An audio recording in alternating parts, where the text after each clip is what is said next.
Hello all. In this session, we discussed about the arrhythmia. We have discussed in a normal cardiac physiology that heart work by mechanical and electrical component.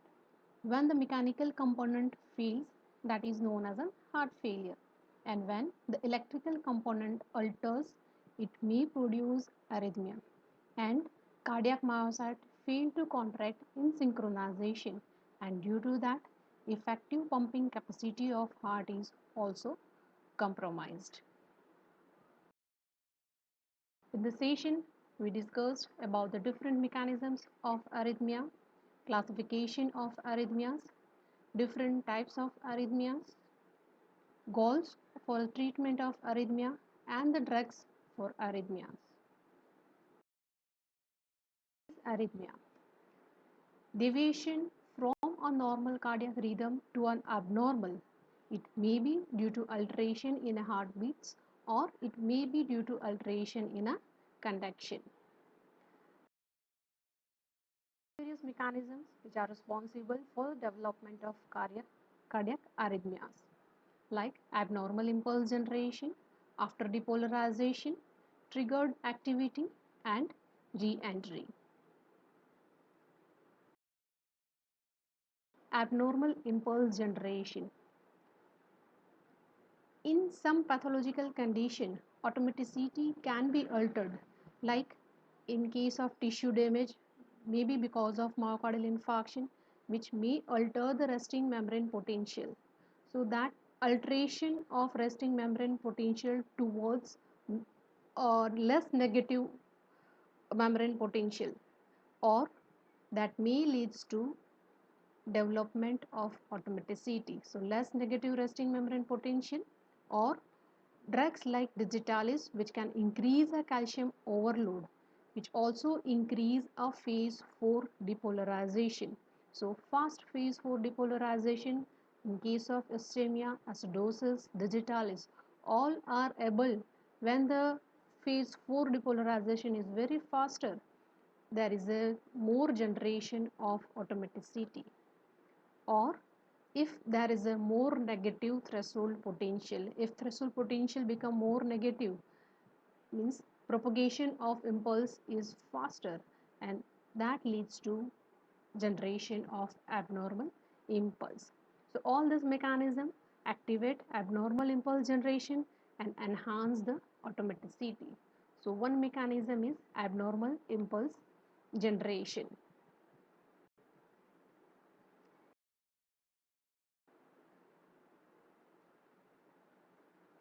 After depolarization, or we can call it as an triggered activity.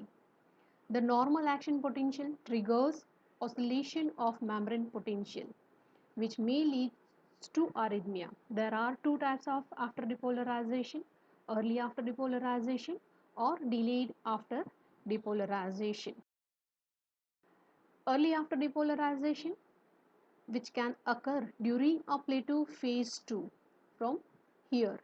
During the plateau phase, most of the sodium channel which are in an inactivated state, but that stimulation oscillation of membrane potential is developed, that is because of stimulation of inward calcium current, or it can be occur during a rapid repolarization phase. This is a phase 3 which is a rapid repolarization.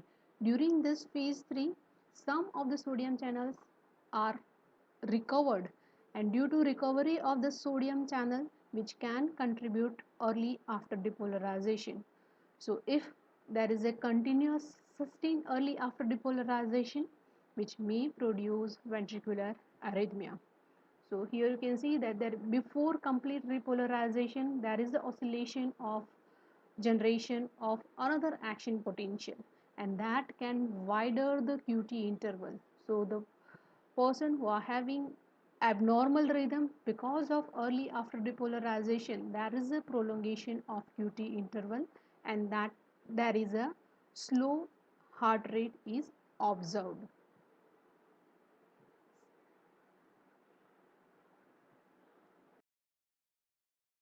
The delayed after depolarization.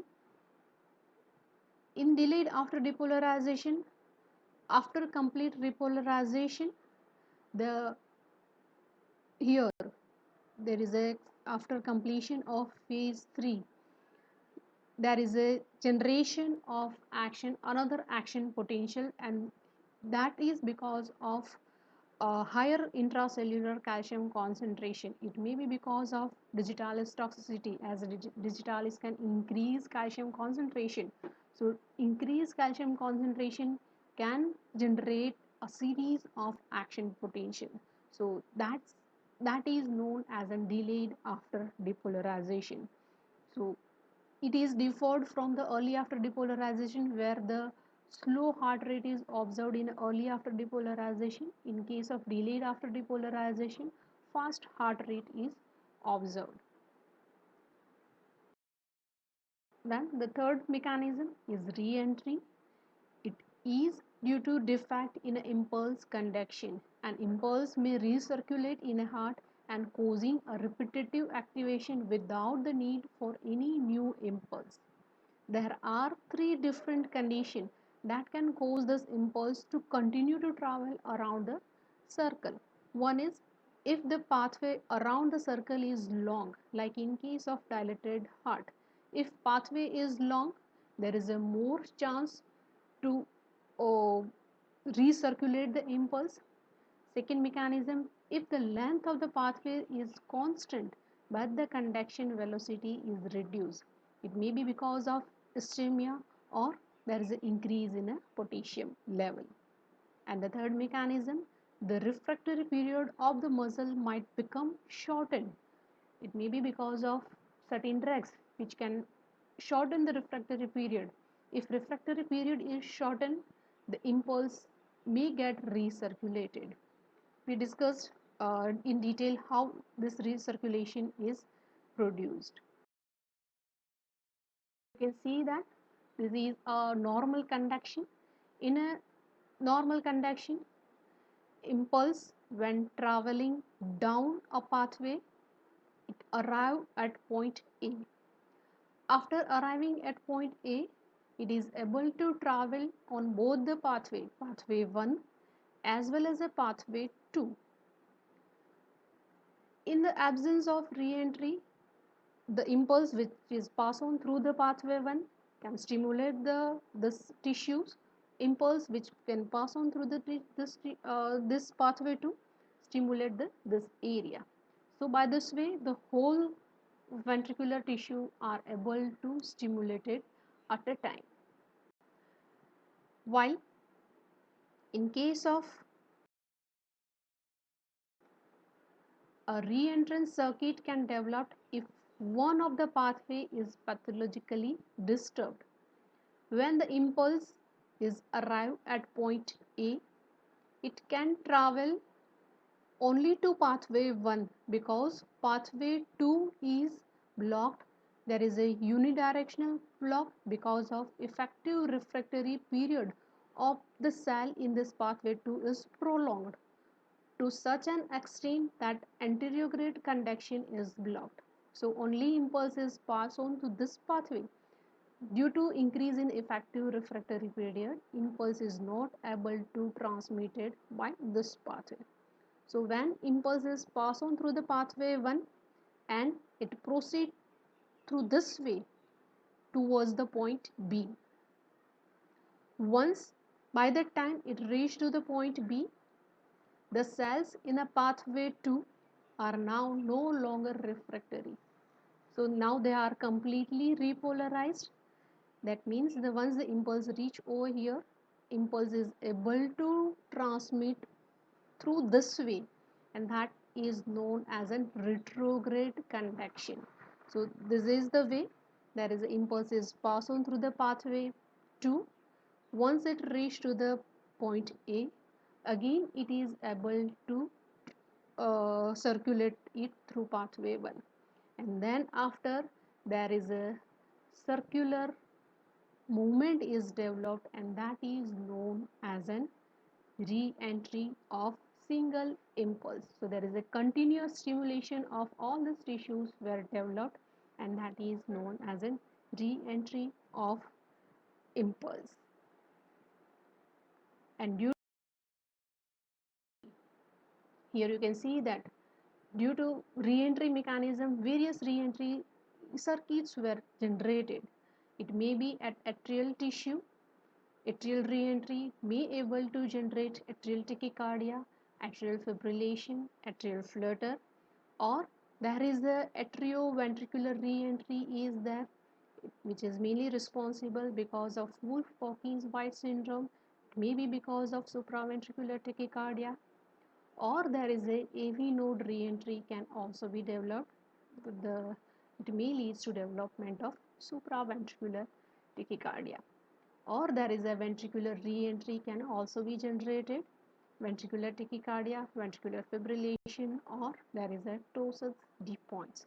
So these are the different types of arrhythmias were generated because of re-entry mechanism. Now, arrhythmias were classified on the basis of their characteristic as well as they were classified on the basis of the tissues which are involved. Characteristics like tachycardia, there is an increase in the heart rate, bradycardia, there is a reduced heart rate, flutter, there is a very rapid heart rate but there is a regular contraction of cardiac tissue. There is a fibrillation where there is a disorganized contractile activity, or it can be classified as a site which are involved, maybe as a node, AV node, atria, ventricle, or it is supraventricular atria or AV node tissue. So on the basis of that, they were characterized as a atrial tachycardia, atrial flutter, atrial fibrillation, ventricular tachycardia, like that way. So here we discuss some important type of arrhythmias which were developed, how they were developed. One of them is paroxysmal supraventricular tachycardia. It is a regular fast heart rate were developed, heart rate in between 160 to 200 beats per minute, that begins and suddenly as well as there is a sudden end of this tachycardia, which is triggered by the premature beat that repeatedly activate the heart at a fast rate. It may be due to re-entry in a AV node, or it may be due to re-entry in a accessory pathway because of Wolff-Parkin's White syndrome. The person who are having PSVT may felt uncomfortable palpitation, and due to that they may produce weakness, lightheadedness, or shortness of breath, and may also having some chest pain. That is a ventricular fibrillation. One of the most important feature of fibrillation is that division of impulse. Here you can see that the impulse, when they are arriving at some refractory area, their transmission is blocked. But if they found any repolarized area, the single impulse is transmitted in a converted into two impulses and they are able to transmit it. So division of impulse is most important in a fibrillation. When a depolarization wave reaches at a refractory area, it travels to both the side around the area and the single impulse become a two impulse, and this way many new wavefront were generated and that are transmitted in a different direction, and they are able to stimulate the some area through which the impulse is passed on. So they are able to stimulate those tissue and they stimulate the some portion of ventricular tissue. When this happens, many small portion of the ventricular muscle will be contracting and at the same time equally many portion will be relaxing. So we can say that there is a no coordination between whole ventricular tissues. So their pumping efficiency of ventricles were reduced.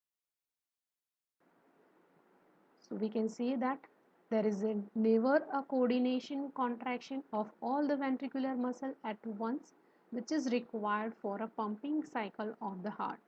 Therefore, after fibrillation, once the fibrillation is started, unconsciousness will occur within a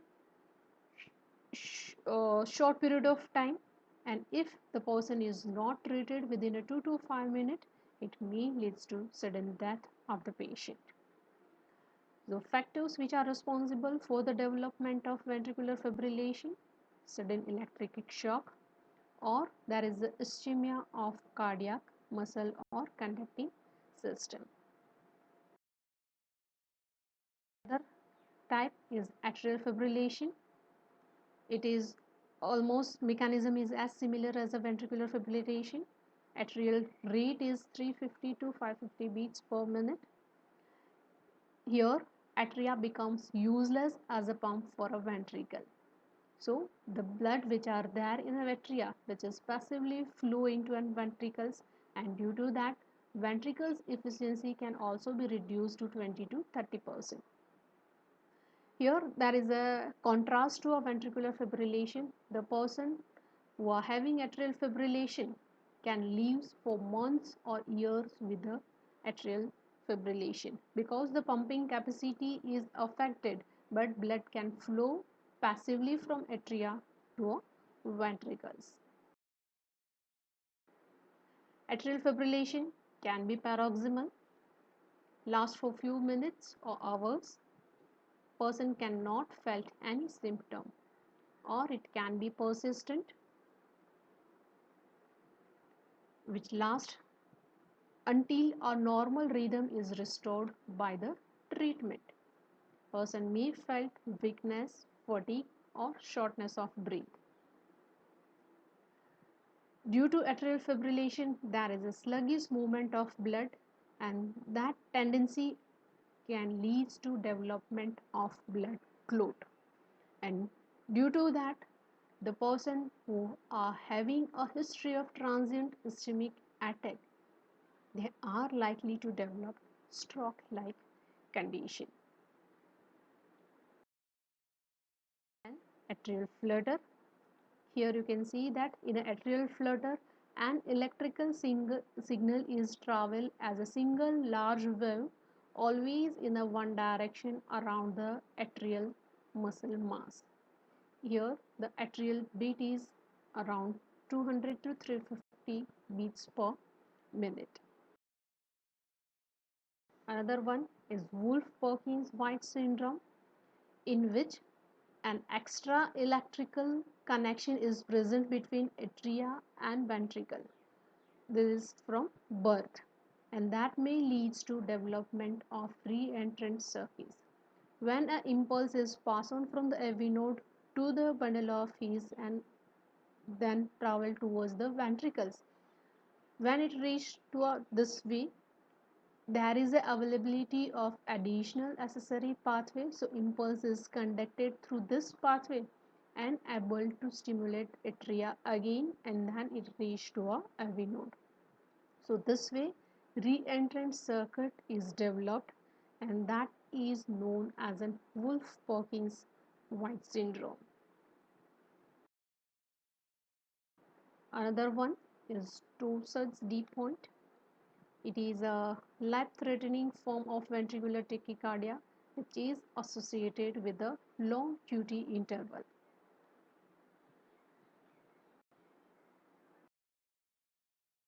And the last type, all above which we have discussed, they are all the tachyarrhythmias. This one is atrioventricular block, or we can say that AV block. Here it is known as a bradyarrhythmia. Impulse can ordinarily pass from atria to ventricle through AV node. In certain conditions, decrease the rate of conduction like ischemia, compression by the scar, or inflammation of AV node due to any infection, that leads to delay in a conduction of impulse. When we can say delay, normal lapse of time between beginning of P wave and the beginning of QRS complex is about 0.16 second when heart beating at a normal rate. But if PR interval is increased more than 0.16 second, that is when you can say that if it is become 0.20 or 0.25 or like that way. So the gap between P wave and the QRS complex is increased. We can say that conduction is delayed, and we can say the person may having AV block. It can be a first degree AV block, it can be a second degree AV block, or it can be a third degree AV block. So this is all about the types of different arrhythmia. Now, what are our goals to treat a patient having arrhythmia? First, to identify and remove the precipitating factors, termination of ongoing arrhythmia, and prevention of recurrence. Because of that, there are various antiarrhythmic drugs which are used. They are classified. When we can say that antiarrhythmic drugs act by blocking various ionic channel in the heart like sodium channel, calcium channel, potassium channel. So they are categorized into four different classes as per their primary action, whether they are blocking sodium channel, calcium channel or potassium channel. But different drugs in a class may having additional action at other channel, or they also having action at an autonomic nervous system. So they were classified as a class 1 sodium channel blocker like quinidine and procainamide, class 1B lidocaine and maxillatine, class 1C propafenone.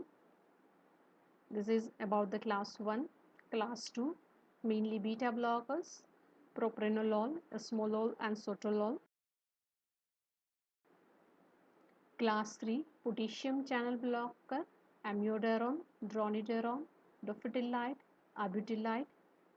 Class 4 calcium channel blockers, verapamil, diltiazem, and other drugs like adenosine digitalis, atropine, and isoprenaline.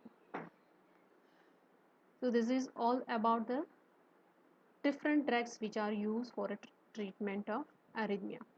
In detail, their mechanism of action and how they are helpful for a treatment of different types of arrhythmia, that we discussed in another session.